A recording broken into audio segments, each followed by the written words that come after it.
بچه که بودم مثل همه بچه‌های همسن و سال خودم عاشق فیلم کارتون بودم.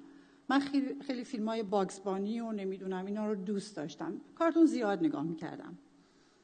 اما وقتی انقلاب شد، اون زمان در ایران یادم نمیاد 2 تا یا 3 تا کانال تلویزیون بیشتر نداشتیم. حالا بیشتر فکر می‌کنم 2 تا کانال داشتیم، ولی حالا من یکی هم روش میذارم. نمیدونم کسی هست تو سن و سال من که بدون آیا 3 تا کانال 3 تا داشت، 2 تا داشتیم، بعدن سومی اضافه شد. دقیقاً 2 تا داشتیم. متاسفانه تو این کانالا بعد از انقلاب چون جنگ ایران و عراق بود، همش گزارش از جنگ، کشت و کشتار، جنازه و واقعا خبرهای ناگوار بود. هیچ چیز قشنگی ما تو این تلویزیون نمیدیدیم. و اگه میخواستن لطف کنن، زحمت بکشن، یه چیز باحالی برای ما بذارن، گهگاه فیلم کارتون هایی بود که هیچ کدومش نه مایه شادی بود و نه روحیه به ما میداد. کارتون هایی بودن خیلی غم انگیز. موزیک هم که 8 سال ممنوع بود. نمیدونم کسی یادشه یا نه، موزیک ممنوع بود. خلاصه تلویزیون هیچی نداشت که ما ازش لذت ببریم. راستش الان وقتی فکر میکنم مردم ایران اون زمان همه دپرسیون داشتن، چون خیلی خشن و عصبی بودیم، خیلی بد اخلاق بودیم، حالمون بد بود. و الان میفهمم که خب علتش مال اون شرایط خیلی خیلی بد بوده.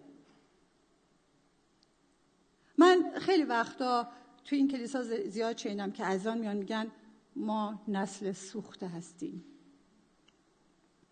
ما خیلی سختی کشیدیم. درسته که شاید شما از آن خیلی هاتون زمان شاه رو ندیدین، تجربه نکردین، شما هم انقلاب نکردید، ولی نسل من یه نسل بیگناهیه در حقیقت. چون زمانی که انقلاب شد من 13 سالم بود. من نه سر پیاز بودم نه ته پیاز. من هیچ نقشی در انقلاب نداشتم، نه مخالف شاه بودم نه موافق این بودم. من هیچ کاری با هیچ کس نداشتم. و اگه قراره کسی بگه نسل سوخته، اون نسل ماییم، چون ما جنگ رو دیدیم، انقلاب رو دیدیم، بدبختی رو دیدیم، گرسنگی رو دیدیم. خیلی دوران سختی بود. در اون دوران بیشتر شهرهای ایران بمبارون میشد، من جمله تهران بمبارون میشد که این اواخر هم گفته بودن شیمیایی میزنن. همه ما با کاسه و قابلمه و آب و کوله نشسته بودیم که اگه شیمیایی کردن ما خودمون رو نجات بدیم. و ترس وحشتناکی داشتیم و زندگی خیلی خیلی سختی رو میگذروندیم. اما در اون دوران به خاطر اینکه بر ترس و وحشتمون غلبه کنیم، به یه فیلمی علاقه‌مند شده بودیم تو تلویزیون. حالا نم کانال 1 بود یا 2 نشون میداد. و این فیلم اوشین بود. کیا فیلم اوشین رو دیدن؟ تک و توک. البته برای دیدن این فیلم هم اگر که در شب شنبه برقا نمی رفت و شهر بمبارون نمی شد و به ما آژیر نمی زدن بگم فرار کنیم برین زیر زمین، ما میتونستیم این فیلم رو ببینیم. راستش من همیشه فکر میکنم با این فیلم اینا میخوان که به ما زنهای ایرانی یاد بدن که، چون اوشین زن زحمت کشی بود، میخواستن به ما یاد بدن شما خیلی حالتون خوبه، خیلی زندگیتون پرفکته، اوشین رو ببینید چه بلایی تفلک سرش اومد، چه زندگی سختی داره. که البته سالها بعد من فهمیدم که این خانم اوشین اون زن خانوم و نجیب و زحمت کشی که به ما معرفی شده بود نه، درسته؟ یادتون میاد؟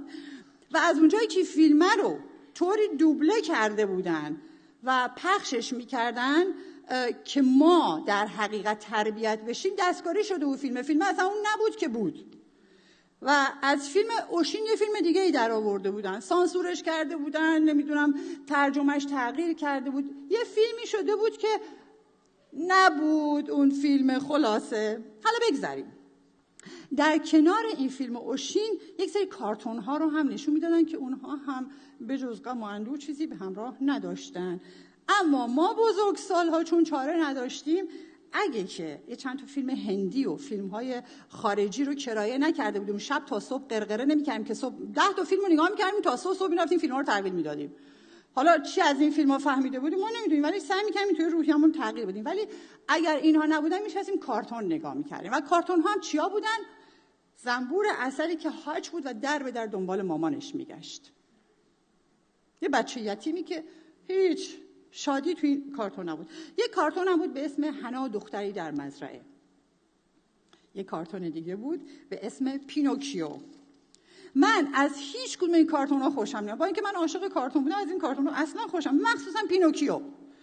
گاهی دلم می‌خواست که این پینوکیو رو پدر ژپتو که درستش کرده خودش بگیره خورد و خمیرش کنه، چون پینوکیو بچه حرف گوش نکنه سرکشی بود. من گفتم چرا این پدر ژپتو این پینوکیو رو خورد و خمیرش نمی‌کنه؟ آخه این چیه درستش کرده؟ چون به جز دردسر واقعا پینوکیو چیزی دیگه برای پدر ژپتو نداشت.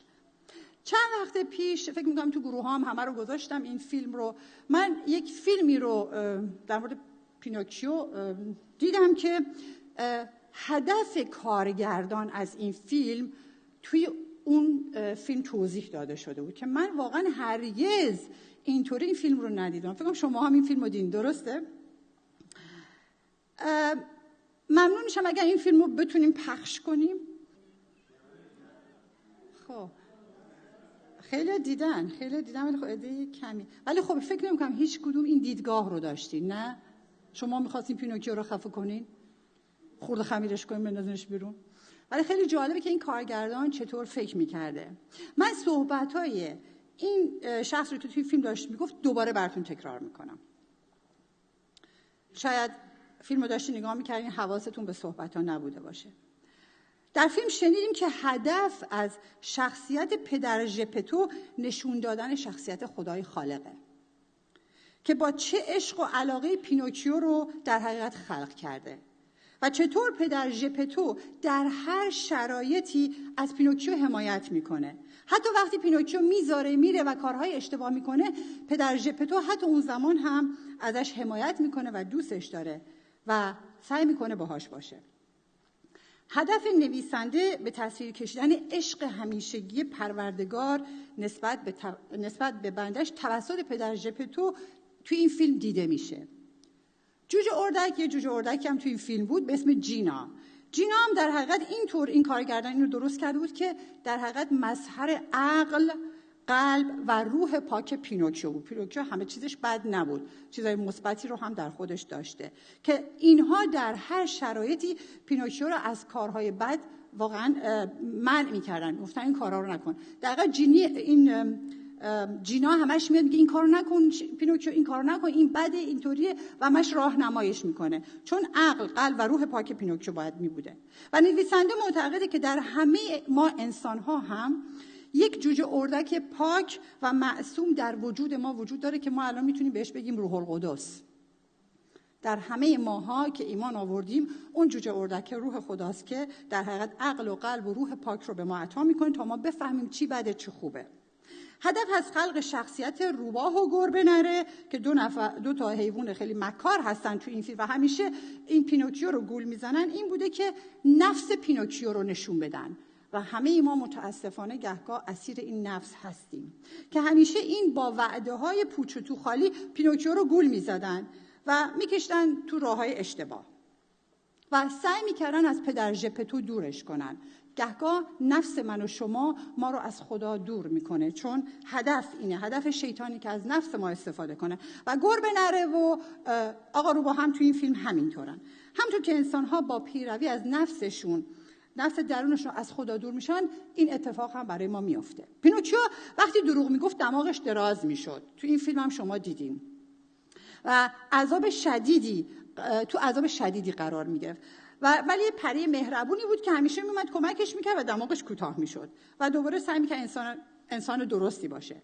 نویسنده گفته که منظورش از صحنه این فیلم این بوده که دیگه یعنی دروغ توازن و تعادل روح پاک آدمی رو به هم میزنه. ما وقتی دروغ میگیم همش در استرس و نگرانی هستیم، همش میترسیم لو بریم، پس اون تعادل و توازن رو در روح ما از بین میبره و این رو در حقیقت کارگردان در جسم پینوکیو نشون میده که دماغش دراز میشد. حالا اگه مثلا من و شما بخوایم دروغ بگیم دماغمون دراز بشه خیلی وحشتناکه، چون دیگه فکر می‌کنم هر روز باید دماغ دراز بریم خونه. در قسمتی پینوکیو گول روباه و گربه نره رو میخوره که میاد در مورد یک شهر بازی خیلی زیبا براش صحبت میکنن و گولش میزنن و این سوار یک کالسکه خیلی بزرگ میشه، با اونها میره که به اون شهر آرزویش برسه. اما وقتی که صبح بیدار میشن پینوکیو میبینه که هر سه تاشون تبدیل به گوش‌دراز شدن. گوش‌دراز که هممون میدونیم. و اینجاست که پینوکیو میفهمه که اشتباه کرده. نویسنده میگه که اغلب انسان‌ها گول نفس خودشون رو میخورن و در پی زرق و برق دنیا سوار بر این کالسکه میشن و میرن و وقتی که به مقصد میرسن تازه میفهمن چقدر اشتباه کردن و گوش دراز شدن. خلاصه نویسنده میگه بعد از اینکه پینوکیو تمام دنیا رو گشت و تمام اشتباهاتش رو کرد، آخر تصمیم میگیره که برگرده پیش پدر ژپتو و وقتی میرسه از پدر ژپتو میخواد که از او انسان واقعی بسازه، اون رو تبدیل بکنه به انسان واقعی که آخر فیلم دیدیم که پینوکیو چوبی تبدیل به یک انسان واقعی شده بود. هدف نویسنده این بود که بگه اگر که به سوی خدا بازگشت کنیم یک انسان میتونیم واقعی بشیم، وگرنه همون پینوکیوی چوبی بدون احساس پر از خطا و گناه خواهیم بود. حالا یک فیلم هست در مورد پسر گم شده، چون در حقیقت فیلم پینوکیو منو یاد داستان پسر گم شده انداخت که الان اشکان عزیز برامون کلام رو خوند، ولی فکر میکنم فیلمش هم ببینیم بد نیست و اون رو هم با هم نگاه کنیم. ما امروز سعی کردیم با فیلم، با متن کلام، با همه چی این قسمت رو برای شما توضیح بدیم. شما دیدین توی این فیلم پسر اومد ارثش رو گرفت و بلند شد رفت دنبال خوشگذرون‌های خودش و وقتی که همه رو از دست داد، وقتی که دیگه هیچی نمون، دوستایی که دور و برش بودن رهاش کردن، به یادش اومد که میخواد برگرده پیش پدرش. مثل پینوکیو که برگشت پیش پدر ژپتو. و چون هم پدر ژپتو که وقتی دید پسرش پیشش برگشته، پینوکیو پیشش برگشته و پشیمونه، خوشحال شد و پینوکیو چوبی رو تبدیل به یک انسان کامل کرد. پسر گم شدن وقتی برمیگرده به آغوش پدرش، در هر دو داستان میبینیم که این پدرهای مهربون منتظر بچه‌هاشون بودن که اینها برگردن و همیشه انتظارشون میکشتن. پینوکیو چوبی وقتی به اشتباهاتش پی میبره تبدیل به یک انسان کامل و واقعی میشه و پیش پدر ژپتو میمونه و پسر گم شدن برمیگرده پیش پدرش و اظهار ندامت و پشیمانی میکنه، به سوی پدرش برگشته، در آغوشش قرار میگیره و اون هم با استقبال ازش استقبال میکنه و تصمیم میگیره که دیگه بعد از این پسر پیش پدرش بمونه. و پدرش چند مرتبه، شما تو فیلم دیدین، تو کلام هم خونیم، میگه پسر من مرده بود زنده شد، گم شده بود پیدا شد. عزیزان، امروز اگر من و شما هم مثل پینوکیو و پسر گم شده با تمام وجودمون پی به اشتباهات و گناهانمون ببریم و قبول کنیم که درست و تحت اراده خدا زندگی نکردیم و با دلی شکسته و روح توبه‌کار به سوی این خدایی که عاشق ماست و همیشه منتظر ماست و همیشه آغوشش برای ما بازه برگردیم و تحت اراده او زندگی کنیم، میتونیم ما هم بگیم که مرده بودیم زنده شدیم، گم شده بودیم پیدا شدیم و تبدیل شدیم به انسانی کامل. همون انسانی رو که خدا در روز ازل در بهشت آفرید، انسانی که قبل از اینکه گناه بکنه و سقوط کنه و از مقامش بیفته، خدا میخواد ما به اون برگردیم. آغوش خدا همیشه برای همه ما بازه، اگر که با توبه و واقعا با روحی توبه کار و دل شکسته به طرفش برگردیم.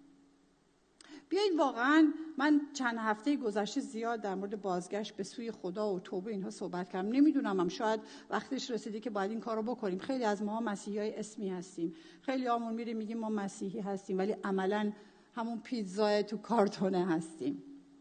بیایید واقعا توبه واقعی بکنیم، به زندگیامون نگاه کنیم، با تمام وجودمون به طرف خدا بازگشت کنیم، از خدا طلب کنیم که ما رو با خون پسر عزیزش عیسی مسیح بشوره، پاکمون کنه از درون و بیرون و ما رو پر کنه با روح مقدسش. میگه از خدا بطلبید به شما میده، اون روح القدسش رو به فراوانی به شما میده تا بتونیم با روح اون در این دنیایی که نفسانیه، در این دنیایی که پر از لغزشه، پر از آزمایشه، بتونیم فرزندان صالحی برای خدای پدر باشیم. چون که ما هم عزیزان پسر گم شده، دختر گم شده بودیم، ما هم مرده بودیم زنده شدیم و ما هم میخوایم انسانهای واقعی باشیم. بیاین واقعا تلاش بکنیم. امیدوارم این فیلم ها رو که دیدین تو ذهنتون بمونه.